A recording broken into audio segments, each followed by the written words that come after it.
Hi class, let's start the chapter 5.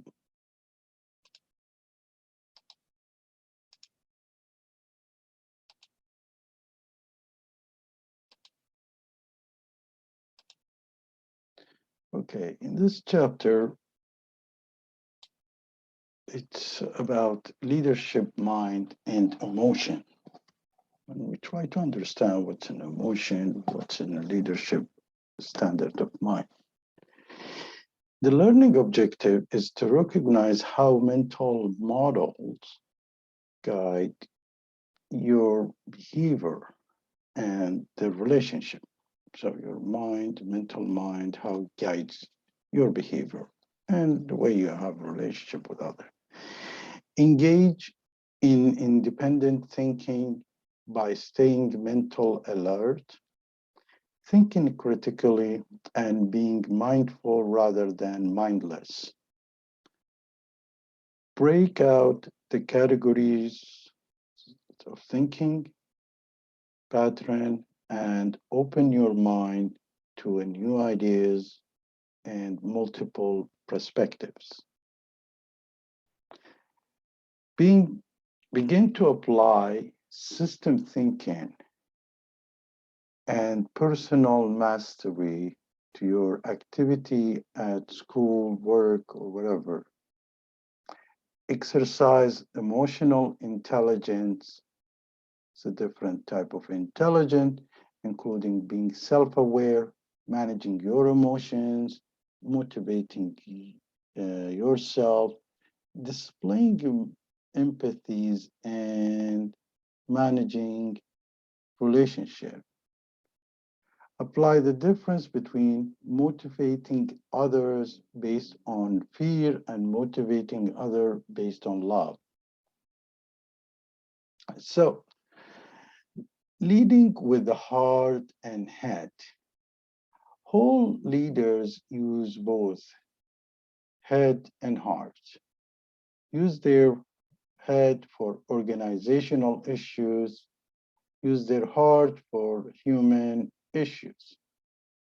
Current issue that need to analyze and understand is how to give people a sense of meaning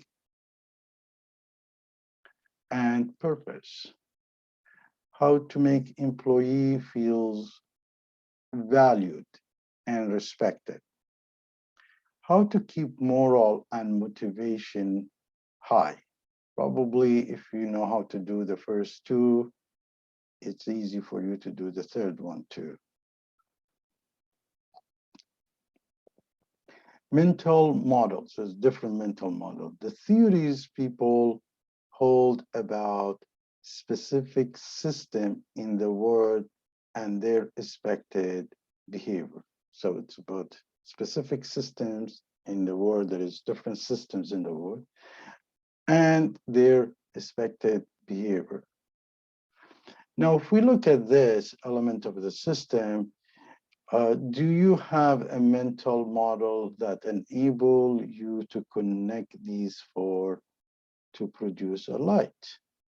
So there is certain law, you apply it to connect these. It's just like you're applying 1 plus 1 is equal with 2, and you're applying $1 plus $1 equal with $2, $1 million plus $1 million equal with $2 million, 1 kilogram plus 1 kilogram is 2 kilograms. There is a law, you apply it. There is a system you apply to it.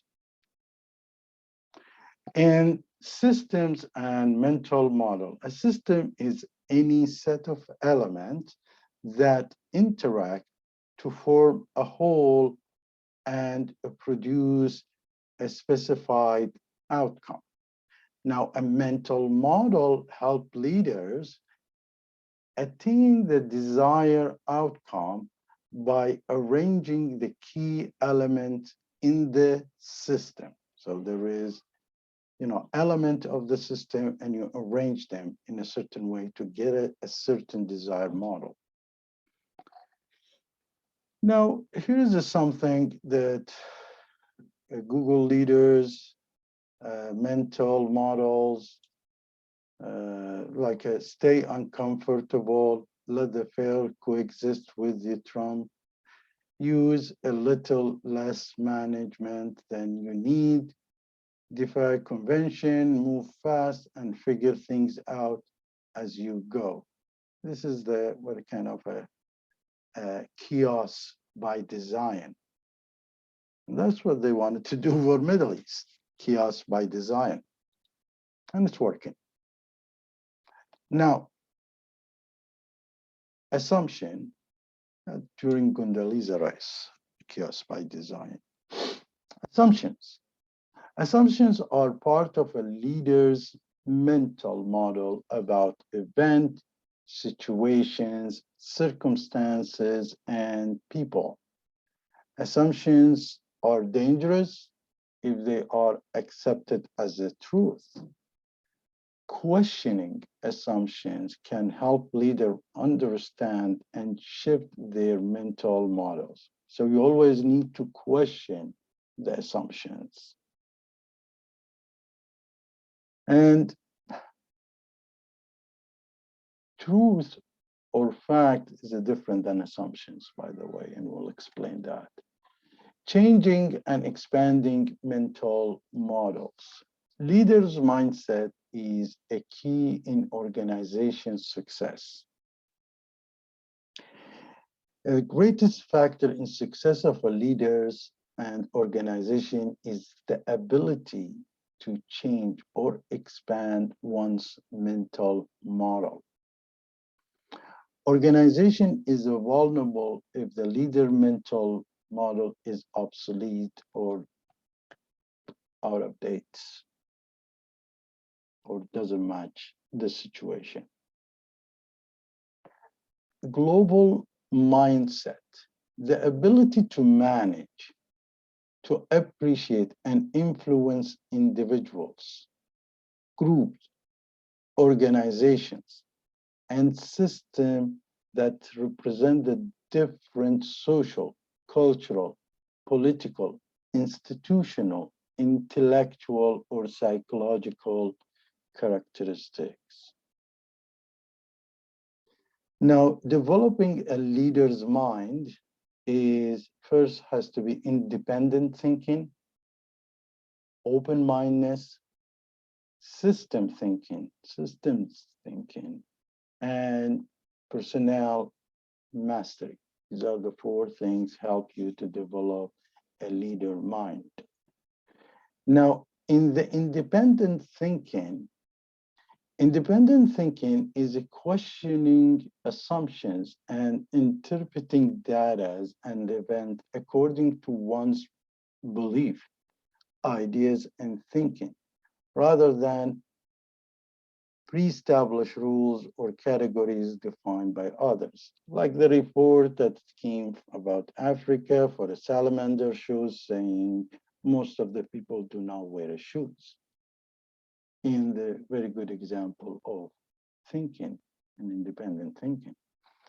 The mindfulness state of focused attention on the present moment and a readiness to create new mental categories in the face of evolving information and shifting circumstances. Now, in the independent thinking, there is what you call mindlessness. Questioning assumption and interpreting data and event according to one's beliefs, ideas, and thinking rather than pre-established rules or categories defined by others. That's called mindlessness. But what an intellectual stimulation and arousing followers through thoughts, arousing followers' thought and imagination, as well as stimulating their ability to identify and solve a problem, creativities. Sometimes you say, I'm bored, I have nothing to do. Actually, this is a good way of being creative. When you're bored, you become creative, by the way, that next stage. So don't keep yourself always busy. It's good to be bored. Open mindedness. Pike syndrome illustrates that the power of conditioning that limit thinking and behaviors. Openness, putting aside perceptions and suspending beliefs and opinions.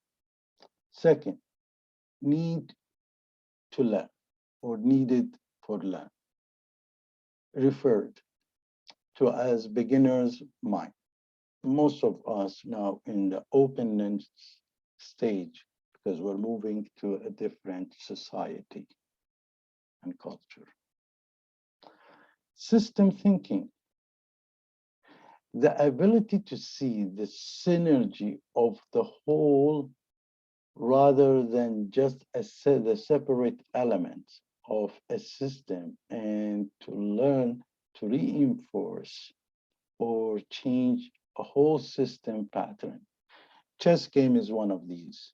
You ability to see the whole and make the moves to the individuals of the individuals. Now, in a system thinking is the relationship among the parts that form systems enable leaders to look for the pattern of the movement over time, focus on the factors that accomplish the performance of the whole, and discern circle of casualties. So as I said, chess game can present such a system thinking.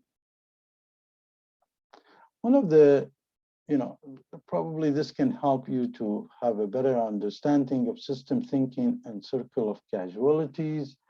Now, the decision to advertise is you need an advertising budget. So we want to advertise more, you need advertising budget. And that will result in a more sales. And more sales will result to more profit. But more profit might be needed to stocking up for products, and you need to build a warehouse, and there might be a delay, and you need to hire more people and adding costs. So the decision to advertise all these process is connected to each other, but the bottom line, you need to make more profit, and the profit has this circle to reach to it and has this circle to reach to it. So it's a system thinking and circle of casualties. Now, that's also applicable for chess game too. The personnel mastery, the discipline of mastering yourself. It embodies clarity of mind, help you to clarify your mind, clarity of objective, and organizing the achieve objective. So this is the discipline of mastering yourself. Now, the issue comes in here in the discipline of mastering yourself is the quality of personnel mastery. It has to reach to the clarity of mind, commitment to the truth of the current reality, a clarity of objectives, focus on the end result that provides motivations, and organizing to achieve the objective. So you have to have a clarity of mind, and then you reach to a clarity of objective, and then you organize to achieve the objective. Bridge the disparities between the current reality and the vision of the better future. Now, this is something was pretty much in on the top in the 1900s, 1990s, and it's called emotional intelligence as overtook of the, you know, intelligent in general. Emotional intelligence, they said, it's more important than IQ. A person's ability, emotional intelligence, is a person's ability to perceive, identify, understand, and successfully manage emotion in self and others. That's the definition of emotional intelligence. But what are emotions? Leaders with a high emotional intelligence are more effective, definitely. Leaders should understand the range of emotion people have. New emotion manifest themselves, show themselves. Now, these are positive and negative emotion, although I'm not sure about how uh, negative thing stays negative. There is no negative in general, and I'll explain that for you. Now, you got positive emotions like enjoyment, pride, love, relief. And then you reach to the negative emotions, which is disgust, envy, sadness, guilt, fear, and anger. These are different uh, type of emotion. And notice the colors. Angers is love, and fear is relief, and pride is disgust. I'm going to look at the colors also, but not really. Now, emotional intelligence, why it's important? Because it can help you in better of your income in general. So the most expressive, usually they did a study, they found they make around 250,000. The least expressive makes around less than 200,000. Now, best at reading emotion. Once you most internal emotional intelligence is because it shows it's expressive. Reading the others is best at reading emotion. We notice they make more than worse at the reading of emotions, other people's emotions. And that's driven by level of emotional intelligence. Why are emotions important? Emotions are contagious. Emotions influence performance also. You can see that in the football games, NFL, for example. Positive leadership and performance. According to the climate that you need to, you are in it, the leader climate that you're creating, the employee effort you will see. When it's a toxic, the effort that goes toward emotional survival mostly, and not to create a good one. But if the environment is kind of a carrying, then the effort of the employee that goes toward work and creativity. So you need to see like from toxic to fearful to impersonal to collaborative to caring, and more you see employee puts more effort at work. Now, the component of emotional intelligence. If you have a good self-awareness, you mean that your emotional self-awareness is high, accurate of self-assessment, and self-confidence. If you have a good, high awareness of others, means you have empathy, organizational awareness, and service orientation. If you have a behavioral self or self-management, you can manage yourself very well, then you have emotional self-control, you are a trustworthiness, consciousness, adaptability because you have awareness, behaviors, and self-management, optimisms, and initiative. And if you have what you call behaviors of aware of behaviors of others or relationship management, they will be developed, and development of others, inspirational leadership, influence, you're good in communication, change category. So to see yourself, where do you fit and where you are missing, you need to go through these and try to develop it. So you have to have a self-awareness, other awareness, which is what you call social awareness. Other awareness is social awareness. Self-awareness is a self-awareness. Then you have self-behavior, which is a self-management, and others' behavior, you can see other, is a relationship management. Now, leading with the love versus leading with fear. Here is the ways of leading with love versus the leading with fear. The contemporary approach, with you leading with love, you are more effective, used when your organizational success depends on people's knowledge, mind power, commitment, creativity, and enthusiasm. So if you have an organization that does not have these in the people, then leading with a fear or towards it might be more successful.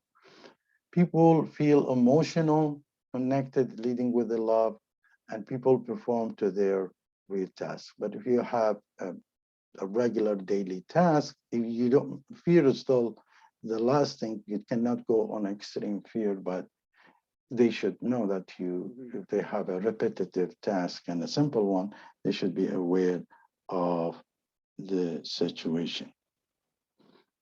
Now, leading with a fear is a traditional approach, a powerful motivator used when the organization's success depends on the people orders and not creativities. Drive people to other organization, definitely it will. People do not perform to their real capability when there is a fear. Now, fear in anger organization, and probably lots of people been in that situation. Worker can feel fear, change, personal loss, judgment, and the boss. So they can fear the failure, the change, the personal loss, the judgment, and the boss. So they can fear even the boss. Fear creates avoidance behavior, and they cannot be creative, and they do the minimum work. So look at the fear-driven indicators and love-driven indicators. And if you see this, then you will know there is a reflect whether the organization is run by fear or by love, or more by love than fear, or more by fear than love. Look at these indicators here and see if your organization has these characteristics.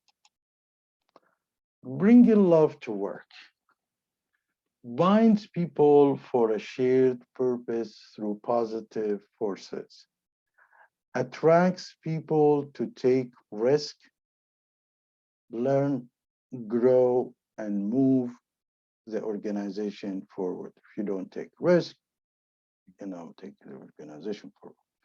Love should be translated to actions. And here, once again, the practical aspect and outcome of caring about others. What do you do when you care for someone? And these are the things. What does it feel like to be cared? If somebody cares about you, and these are the characteristics or the outcome. Please go through them slowly and understand the differences. Now, why followers respond to love? Motivation based on fear of losing a job is a fear-based motivation. The love-based motivation is a motivation based on feeling valued in the job, not love, valued. There is a value in it. Now, when you do, when you love somebody, you love somebody, and but when you hate, you see, what's against the love is indifferences and not hate. So if your indifferences, then there is no love, actually. Hate is a different thing, okay? Now, why followers respond to love meets unspoken employee needs. When you're, they have an unspoken employee needs and you do that. Hear and understand them, disagree without making them wrong, acknowledge the greatness within them, remember to look for their loving intention, and tell them the truth with compassion. So you cannot be a dry teller. So that's the end of the chapter. Thank you.